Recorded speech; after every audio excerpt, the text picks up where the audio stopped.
Hi, welcome back to another episode of the 8-Bit Retro Refix. On this week's episode, we're going back to the Amiga 1200. So the last couple of episodes, we installed the PyStorm, we installed the Go drive, and this week we're going to install a brand new PCB membrane for the A1200 from Dominic from the Digital Retro Bay. The reason why I want to replace this membrane is the original is just a foil piece of paper, plastic I should have said, not paper, but these membranes do pack up. The little carbon pads come off. It's been a lot of years, so what I want to do is replace it with Dominic's membrane, which is a proper PCB, which is going to make the thing last for a lot of years, to be fair.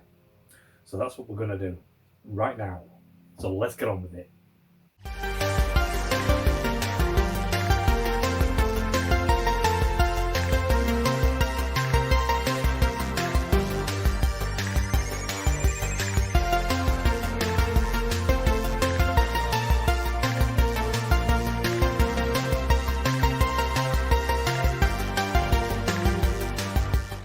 So a couple of episodes ago you saw me install the PyStorm. The last episode you saw me install the Go drive. This time, on this episode, we're going to install a new membrane for the A1200, and again, it's by Digital Retro Bay. So all the links and everything will be in the description, as they were on the last video. So you can go and purchase one of these keyboard membranes. It does them for the 500, it does them for the 600, and it does them for the 1200 as well. I do believe that they're could be the same as the 2000, sorry, possibly, but there could be a modification for that for the 2000 boards. Don't know, haven't not spoken to him. So if you were looking for a 2000 keyboard membrane, then pop along and have a word with Dominic at the Digital Retro Bay. So that's what we're going to do. We're going to replace this. As you can see, it's a proper circuit board, as opposed to what's inside these, which is just a little plastic membrane, which are going to deteriorate and they are going to bust up.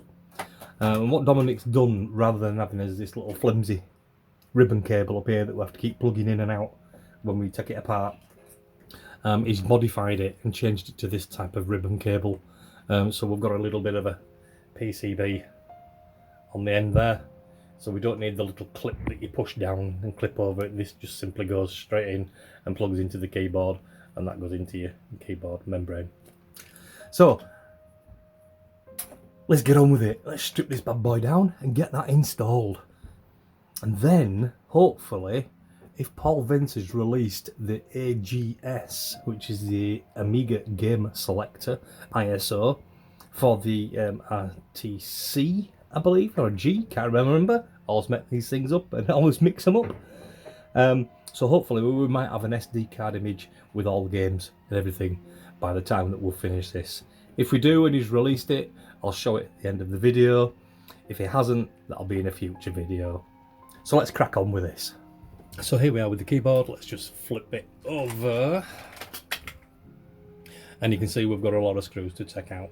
So I'm just going to fire all them screws out now. A quick little montage, and then we'll come back.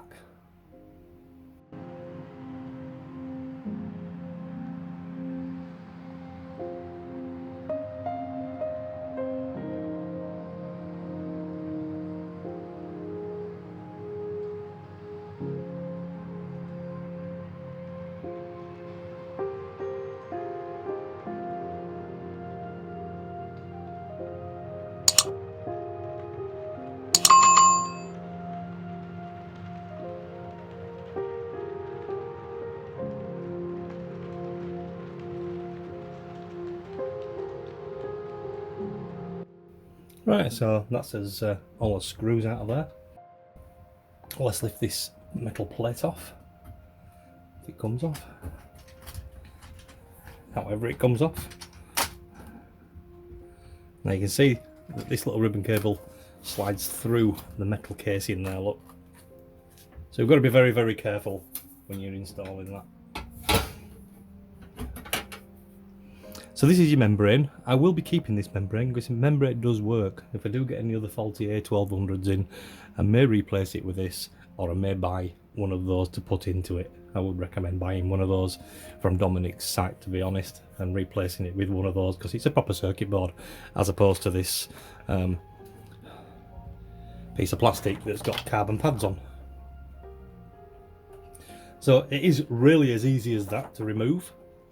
So we've got the keyboard out of there. So what I want to do now while we've got the keyboard out is just go over each one of them little pads with a little bit of IPA. So I'll have a little couple of cotton buds, and then I'm going to go into another montage of just wiping and cleaning these down, because you don't want to sit there and watch me do them all.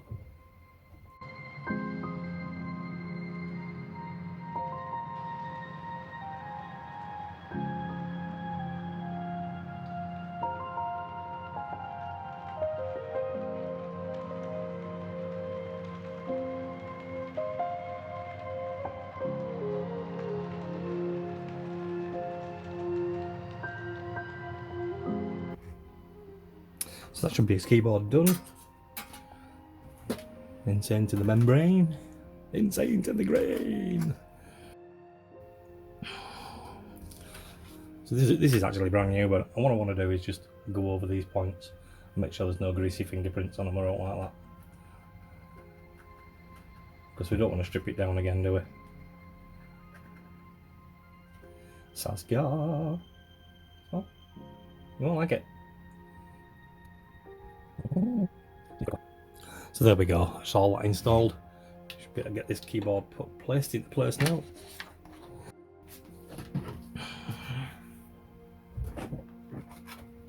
Dried out yet? I'm trying. Nearly dried out. Bye bye.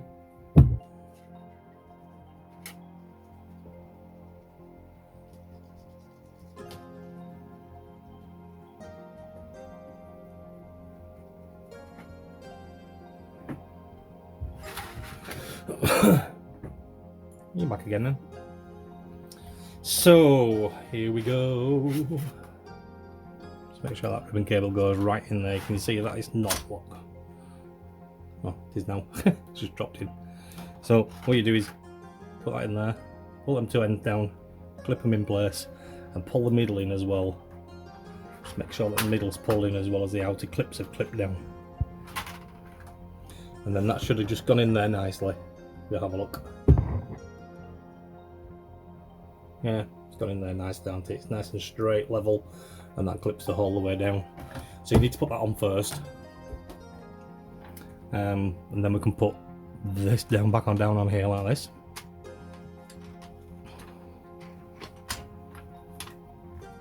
Like so. We take the metal shield and we feed that back through there.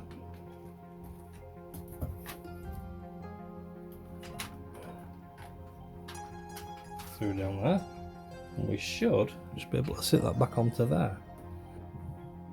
So I'm just going to fire all these screws back in and we'll go into another montage.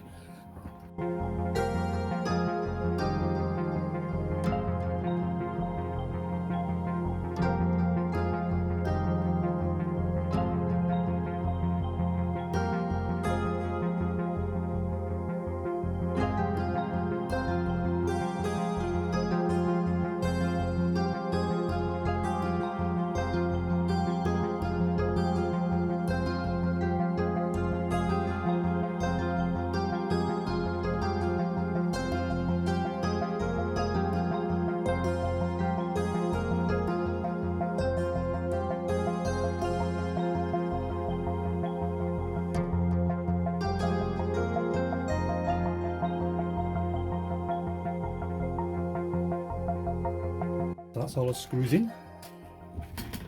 And the last thing that we have to do is stick this on here. So again, what we do is just pull that little plastic tag back, like that. Slide the blue in.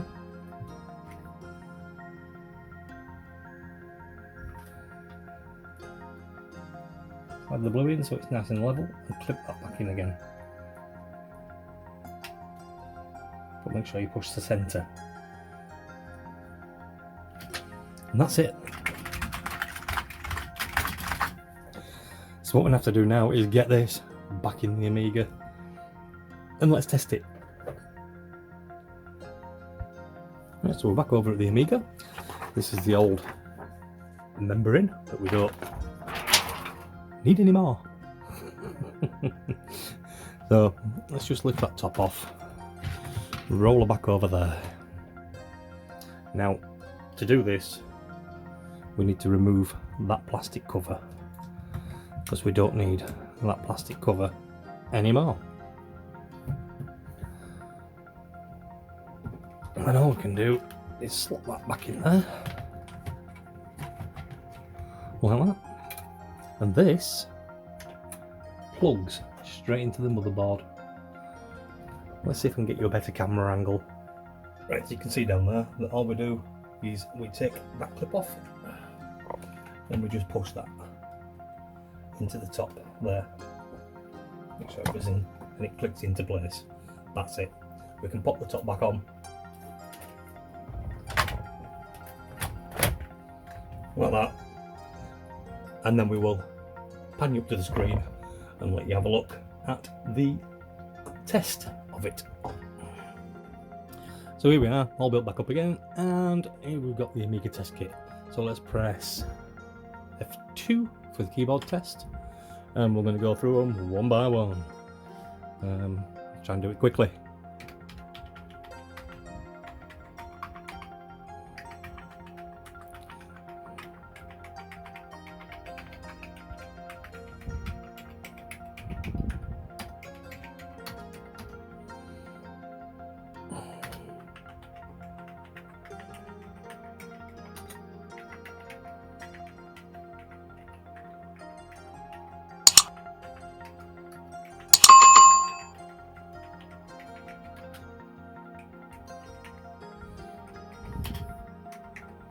Great stuff, absolutely awesome.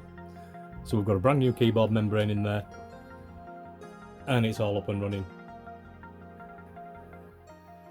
Well, what did you think of that? That installed really easy, absolute walk in the park. Anybody can install one of those membranes. Pop along and see Dominic. He does them for all the Amiga range, as far as I'm aware. Drop him an email, the link's in the description. You can drop him an email and ask him any questions that you want. He will be there to help, and he's quite quick at responding. So that's it for the Amiga build. We're going to install the AGS, which is the Amiga Game Selector, once that gets released, which should be at some point around about now. So fingers crossed. I might install that, I might not. But I did say in the video that we would do, but it ain't released yet. So I can't. So we've still got lots of things coming up. We've got Mike's CD TV to do a recap on that one, and we've still got an Amiga 1200 to do the capacitors on. What else have I got? And the A1200 that we're still doing. I need to get all them done before the next Amiga meetup in Leeds at the end of May, because I believe there's another A2000 coming for a very similar job. But yeah, that's it for this week, and we'll see you on the next one. Bye.